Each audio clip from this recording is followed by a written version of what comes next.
Now we come to the part 3 of the path of purification.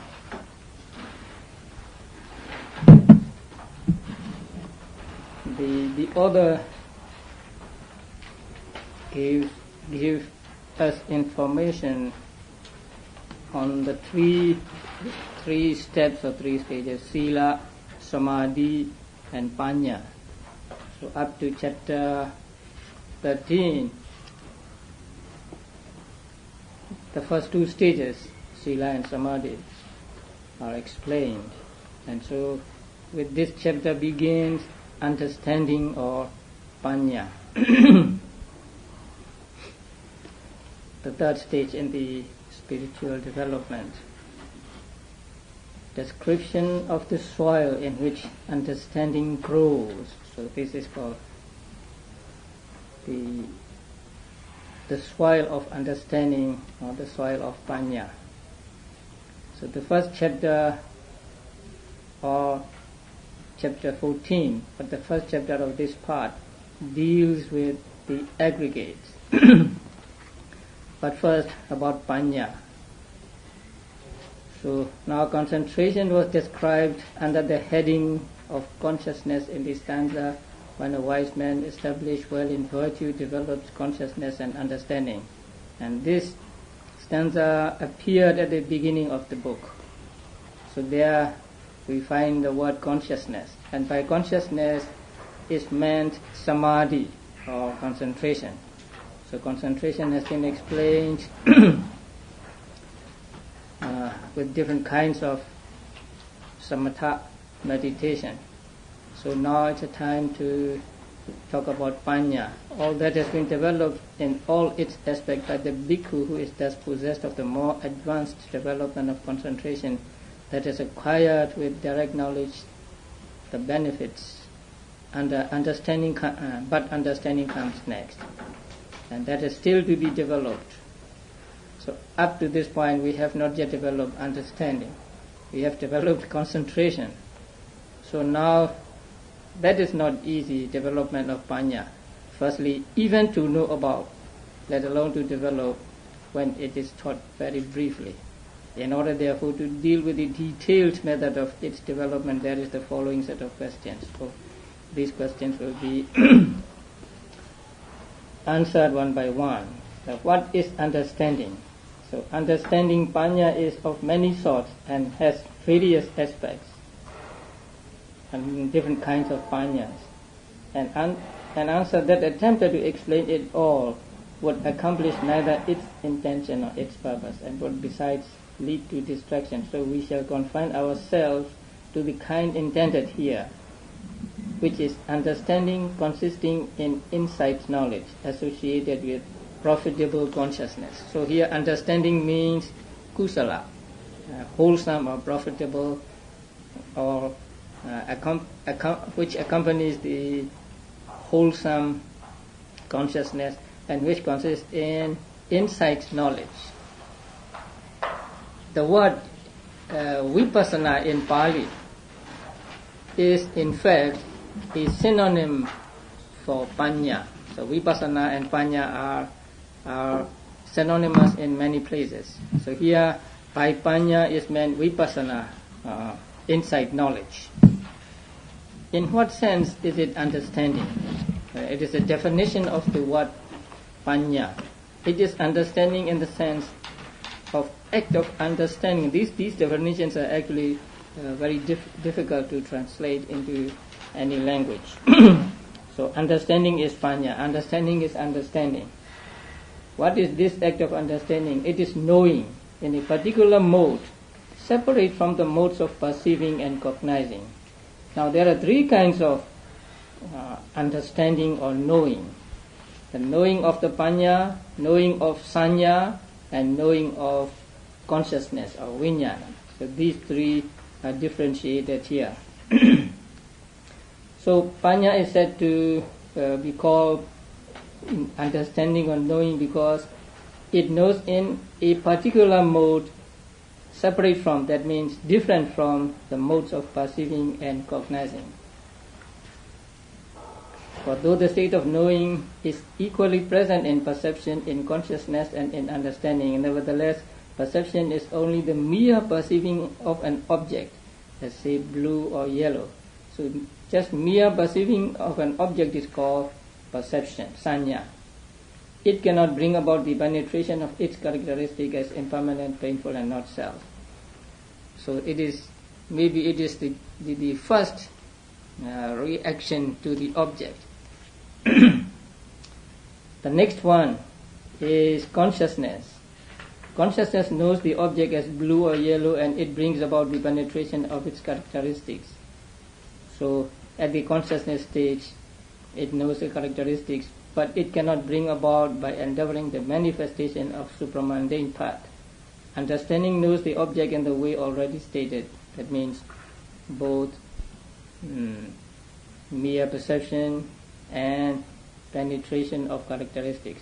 It brings about the penetration of characteristics, and it brings about by endeavoring the manifestation of the path. So panya is the best of the three. Only through panya can there be the penetration into the nature of things. And then a simile is given. Suppose there were three people and so on. So a child, a villager, and a money changer, or someone who is familiar with coins and money and so on. So the understanding of these three persons are different. Is different. So a child knows that it is a round thing. It may not know that it can be used to exchange with some other things, but it will know that it is a round thing. So it is yellow or it is white or something like that. But a villager, an ordinary person, knows it is a round thing made of, say, copper or silver or gold, and he also knows that it can be used as money. But the money changer, or a person who is familiar with money, knows all these two, and also knows that it's a coin, and he knows when it was struck, when it was made, and then he knows the value of the coins and so on. So he knows everything there is to know about the coin. So in the same way, panya, perception is like the child. So without discretion, seeing the coin, because it apprehends the mere mode of appearance of the object. Consciousness is like the villager seeing the coin. And understanding is like the money changer, seeing the coin and then understanding everything about the coin. So this is the difference between three kinds of knowing. The knowing of sanya, knowing of consciousness, the knowing of panya. In the definition of these three words, in these three words there is the root nya, sanya, there is nya, and vijnana, there is nya, and panya, there is nya. So the root nya means to know. So all these three know the object, but their knowing is different. So the knowing of panya is the most penetrating. That is why this act of understanding should be understood as knowing any particular mode separate from or different from the modes of perceiving and cognizing. For that is what the word "it is understanding" in the sense of act of understanding refer to. However, it is not always to be found where perception and consciousness are.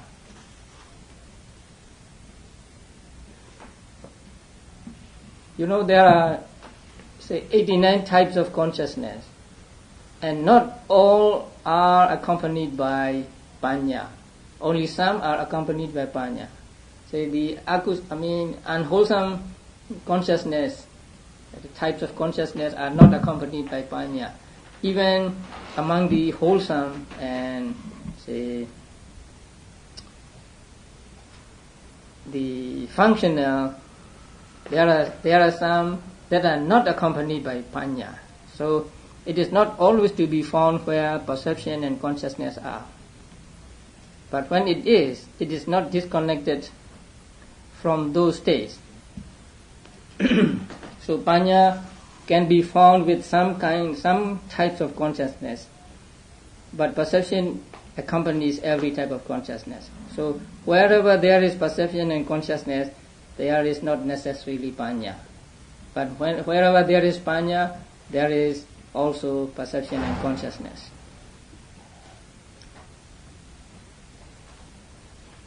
And when it is found with perception and consciousness, it is not disconnected from these states. That means it arises with these states. It is not mixed up with, say, perception and consciousness, mixed up by way of its characteristic and so on. So, because it cannot be taken as disconnected thus, this is perception, this is consciousness, this is understanding, its difference is consequently subtle and hard to see. Hence the Venerable Nagasena said, a difficult thing, O king, has been done by the Blessed One, and so on. So it is, for ordinary people, it is very difficult to see, to differentiate, say, this is perception, this is consciousness, this is understanding, this is contact, and so on. And here Venerable Nagasena said to King Milinda that the Buddha has done a difficult thing. And what is that difficult thing? Defining or differentiating the immaterial states of consciousness and its concomitants, which occur with a single object. That means consciousness and mental concomitants arise at the same time, taking the same object. So although they take the same object, they are by characteristic and so on, or by nature, different. So defining the material states of consciousness and its concomitants, which occur with a single object, and which he declared thus: this is contact, this is feeling, this is perception, this is volition, this is consciousness. So it is very difficult for ordinary people to see these mental states clearly and to say, and this is contact, this is feeling, and so on. But following his teachings and through practice of vipassana meditation, many of these mental states can be seen or known or experienced. Many meditators come to see these mental states clearly through the practice of vipassana meditation. And Venerable Nagasena gave a simile that, say, you pick up a handful of water from the ocean, and it would be easier to say that this water is from this river and this water is from another river and so on. But it is much more difficult to say that this is contact, this is feeling, and so on, when consciousness and its concomitants arise taking the same object. So panya, when it arises with consciousness and perception, is a different dhamma, not mixed with the other concomitants, because like people say working together, so each person is different from another one, but they come together and they do some job together. And what are its characteristic, function, manifestation, and proximate cause? So we have to understand these things taught in Abhidhamma with reference to these four aspects: characteristic, function, manifestation, mode of manifestation, and proximate cause. You will find a lot of these in this chapter and the next chapters. Understanding has the characteristic of penetrating the individual essence of states. That means penetrating the nature of things, penetrating the individual nature or characteristic of things, as well as penetrating the common characteristic of things. Each state has its own characteristic, and if you watch closely, then you will come to see the characteristic of these states. And then there is the common characteristic of all states, all conditioned states, and that is impermanence and so on.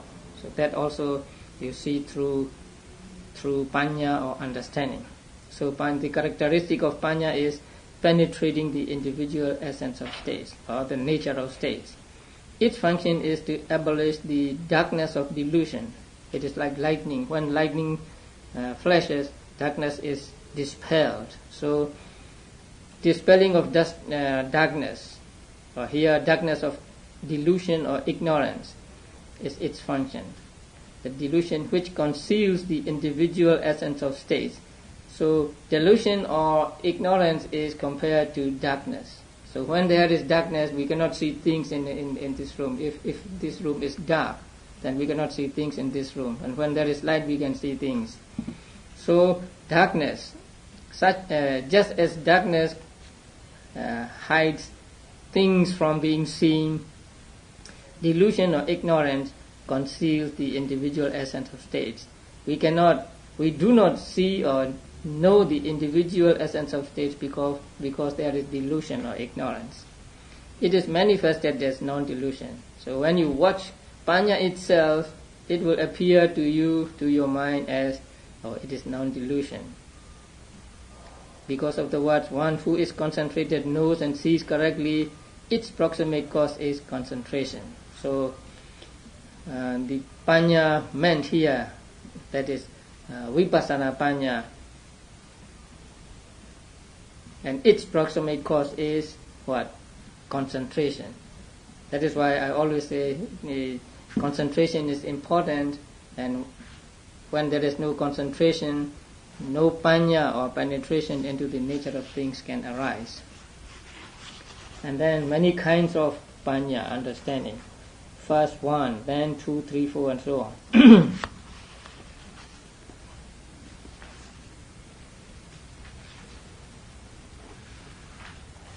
So panya is one according to its characteristic of penetrating the individual essence. But it is two, page 482, paragraph 9. As regards the twofold section, the mundane is that associated with the mundane path.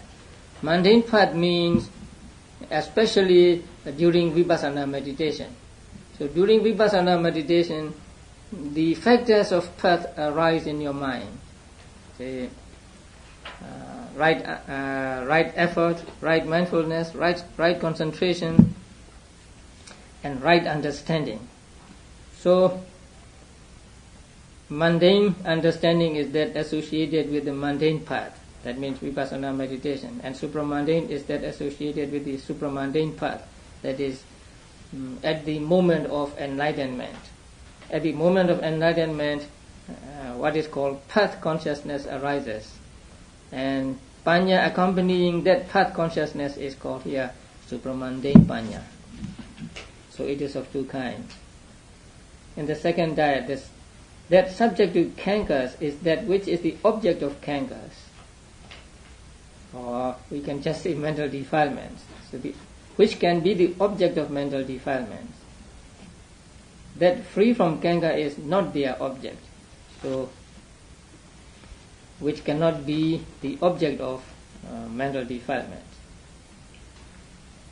So this diet is the same in meaning as the mundane and supramundane. So subject to cankers means mundane and free from cankers means supramundane. The same method applies to the diet subject to cankers and free from cankers and so on. Now in the third diet, when a man wants to begin insight, his understanding of the defining of the four immaterial aggregates is understanding as defining of mentality.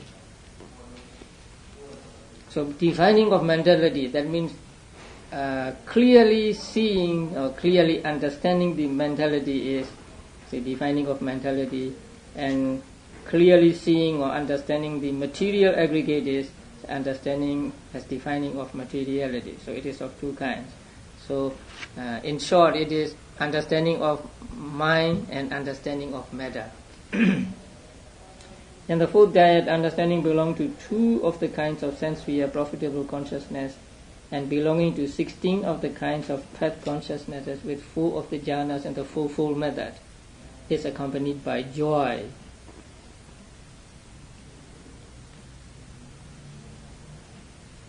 Sense sphere profitable consciousness, that is kama vajara kusala. So 2 of the kinds, 2 of them, and belonging to 16 of the kinds of path consciousness, with 4 of the jhanas and the fivefold method, is accompanied by joy. Now, what is 16? The 4 paths with the first jhana and those with the second, third and fourth out of the 5. Now here the commentator is using the fivefold method, 5 jhanas, not 4 jhanas. So the first, second, third and fourth jhanas are accompanied by joy, and the 5th is accompanied by equanimity. So accompanied by joy means jhanas up to the 4th. Understanding belonging to two of the kinds of sense sphere profitable consciousness, and belonging to the remaining 4 kinds of path consciousness, that is the 5th jhana, is accompanied by equanimity. So panya accompanied by joy and panya accompanied by equanimity. In the sense sphere consciousness, 2 are accompanied by joy and 2 are accompanied by equanimity. In the 5th diet, understanding belonging to the first path is called plane of seeing. Now here seeing means seeing nibbana in the first place, or initial seeing of nibbana. So plane of seeing means that belonging to the first path. The first path is called seeing or dasana in Pali, because it sees nibbana first. Understanding belonging to the remaining 3 paths, that is second, third and fourth paths, they are called plane of development, bhavana. So it is of 2 kinds. And then as regards the triads, understanding acquired without hearing from another is that consisting in what is reasoned. That means understanding from one's own thinking, understanding which arises from one's own thinking, and not heard from others, or not having read books, and that is understanding consisting in what is reasoned or what is taught. And the second one is understanding consisting in what is heard. That means understanding obtained through listening to others or through reading books. And the last one is understanding consisting in development. Here development means practice of meditation. So understanding obtained through the practice of meditation is that which consists in development. So there are 3 kinds of panya mentioned here. And then there is a quotation. In this quotation, about 5 lines down, that concerns ownership of deeds. That means understanding that beings have karma only as their own,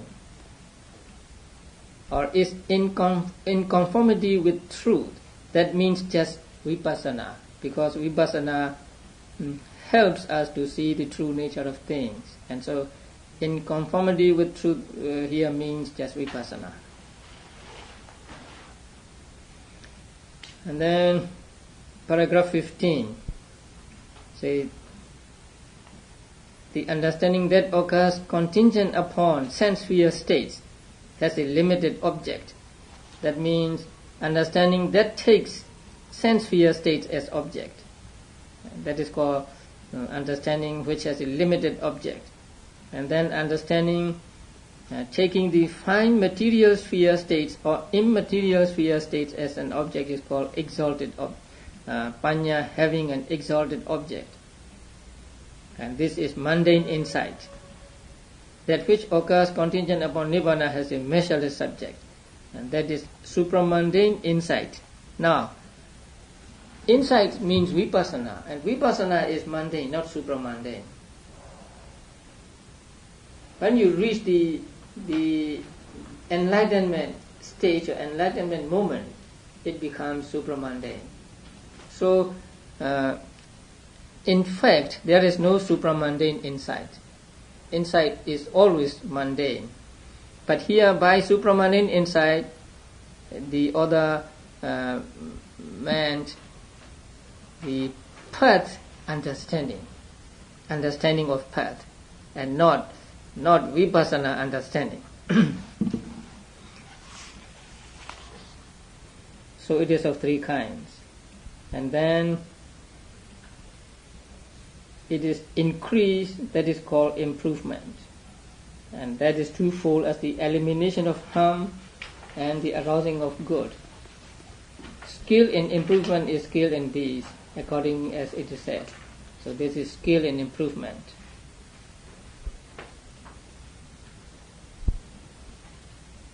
Skill in, say, development.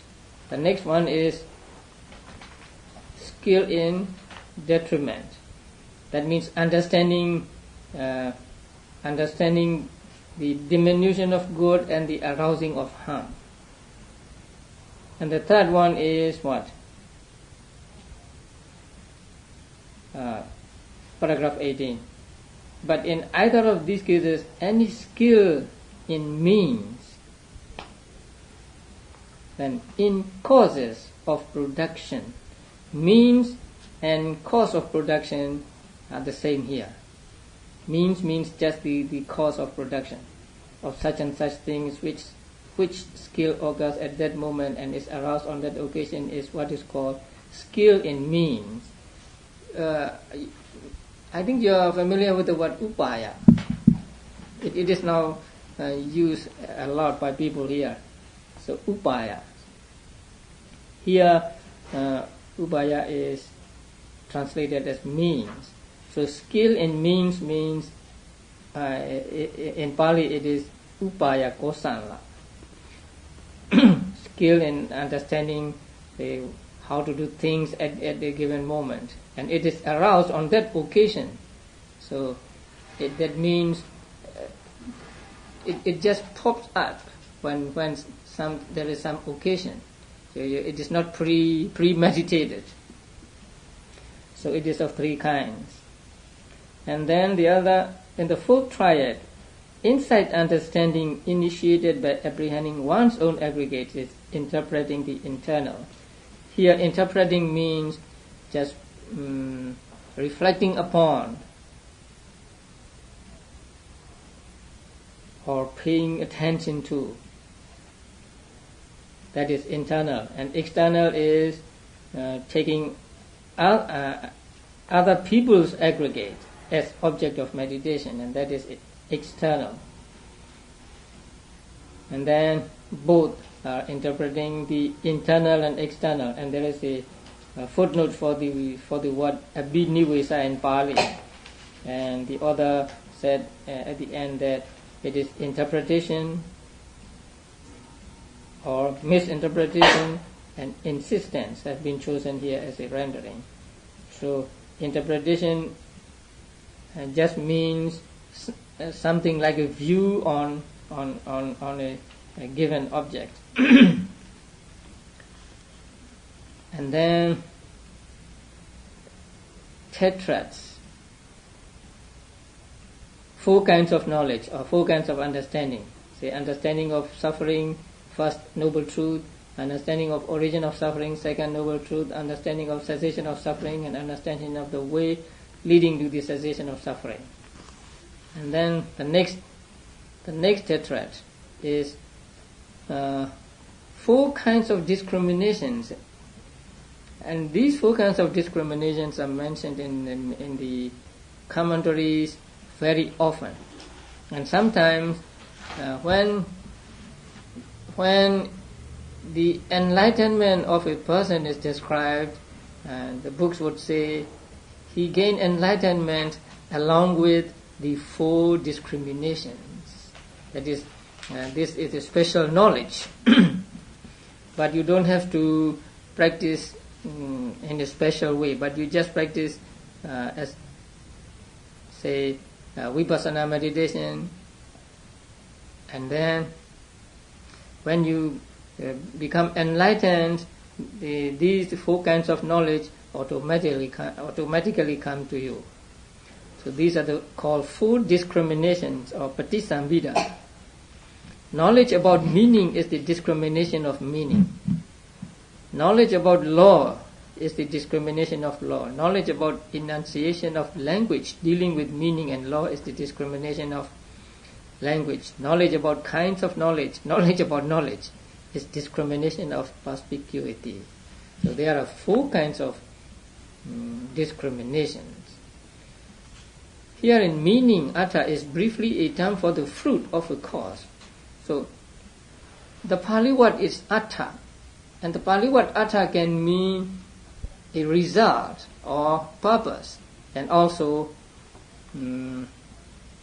fruit, also meaning, and also a result. So if we translate it as just meaning, it may create some misunderstanding, but it is difficult to translate this word into any language, because as we'll see, the word atta here means 5 things. Anything conditionally produced, that is 1. 2, nibbana. 3, the meaning of what is spoken, that means the meaning of words. And 4, result of karma.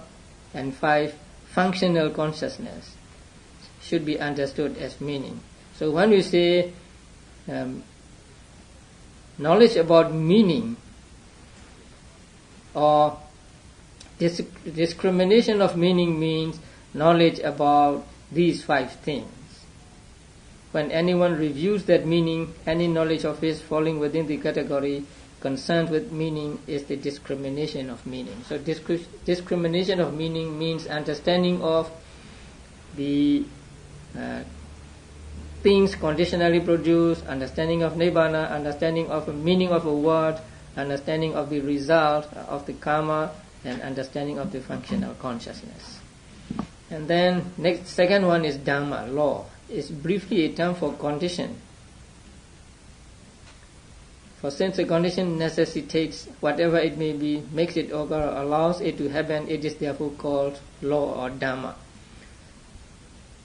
So discrimination of law means understanding of the condition or understanding of the cause. But in particular, the 5 things, namely, are meant by the word dhamma here. 1, any cause that produces fruit. 2, the noble path. It is a cause of the fruition. 3, what is spoken, that means the words or the language. And 4, what is profitable, kusala. And 5, what is unprofitable, akusala, should be understood as law. So by the word dhamma, these 5 things are meant. When anyone reviews that knowledge and that law, any knowledge of his falling within the category concerned with law is the discrimination of law. So discrimination of condition or discrimination of cause or understanding of causes. And this same meaning is shown in the Abhidhamma by the following analysis. So there is a quotation from the second book of Abhidhamma. Now let's go to 25. Paragraph 25. Knowledge about enunciation of language dealing with meaning and law. There is the language that is individual essence. Now, the word sabhava is translated, normally translated as individual essence. But here, the word sabhava is explained in the sub-commentary as something like correct or not, that which does not change or that which does not deteriorate. That is called the Sabhava Nirodhi in Pali. The usage that has no exceptions, that means that is definite, that is not ambiguous, something like that, and deals with that meaning and that law. Any knowledge falling within the category concerned with the enunciation of that, with the speaking, with the utterance of that, concerned with the root speech of all beings, the Magadhan language, that is individual essence. Now, in Theravada Buddhism, the language of Magadha is said to be the root speech of all beings, the original language of all beings. So, the belief of Theravada Buddhists is that the Magadha language, or the Pali language as we know it now, Pali language is the original language of all beings. Only after say, many years, different people developed different dialects, and then they became languages. So this is the belief of ancient teachers. Hindu. So it's sort of pre-Pali, Magadha language. Yeah, Magadha language is taken to be Pali. But historically, it's not necessarily believed that that's true, or is it they're related, or? I think the present day Pali is the closest to the language used by the Buddha. It is difficult to say that it is the language of the Buddha, because we really don't know which language the Buddha used. But Buddha used the language which was current at his time, and which was understood by all people, and not by high class people only. Because once two Brahmins who became monks asked him to turn his teachings into Vedic Sanskrit, and Buddha rejected them. Buddha said, my Dhamma is for all people, not for a selected few. So he used the language which was understood by, say, all people, the common language maybe. So we now think that actually the language of India, which there are many languages in India now, and various dialects, and Buddha traveled greatly throughout India, and maybe at that time there was more common, there weren't so many languages, there was a more common language? We don't know. We don't know, but there may be different languages in different parts, or maybe dialects in different parts of the country. And the language Buddha used may be understood by all people where he roamed. And that language is said to be the Mula Bhasa, we call it Mula Bhasa, root speech of all beings.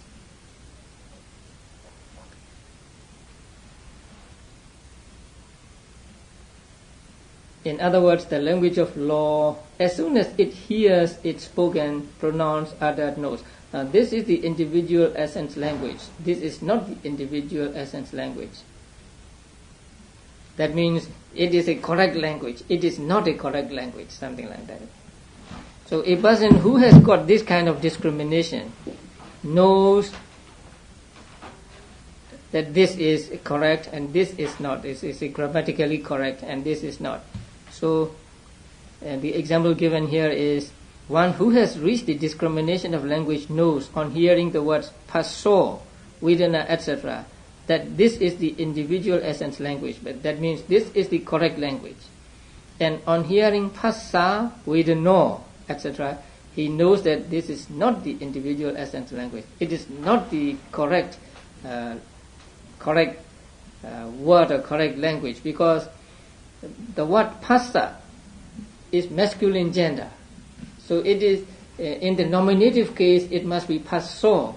and it can never be phassa in nominative case. So when you say phassa, you know this is wrong. This is grammatically wrong. The word Vedana belongs to feminine gender. It is never in the masculine gender. So if you say Vedano, then you put a feminine word into masculine gender, and so it is wrong. So if you do not know Pali, then you try to get enlightenment and get these four kinds of discrimination, and then you will automatically understand Pali. That is what is meant here. So Pali language is said to be the root speech of all beings, and said to be the best of the languages. Now, the language we call Pali is never mentioned as Pali language in the commentaries. In the commentaries, it is referred to as Magadha language or root language. The word Pali simply means the text, as against commentaries and sub-commentaries. But later on, since it is the language in which the texts were recorded, we call it a Pali language. So the word Pali language is of recent origin, not used by commentaries and sub-commentaries. So what they used is the word Mula Bhasa or Magadha or Magadhi Bhasa, the language of the Magadha country. It is maybe like a state in this country. During the time of the Buddha, there were 16, we call them 16 countries, but not 16 countries, 16 states or districts. So Magadha was one of them. And knowledge about kinds of knowledge, that is knowledge of knowledge. So that is discrimination of perspicuity. And these four kinds of discrimination we can make them clear, we can make them sharp, or we can make them we can make ourselves adept in these four by 5 means, and these 5 means are given in paragraph 28.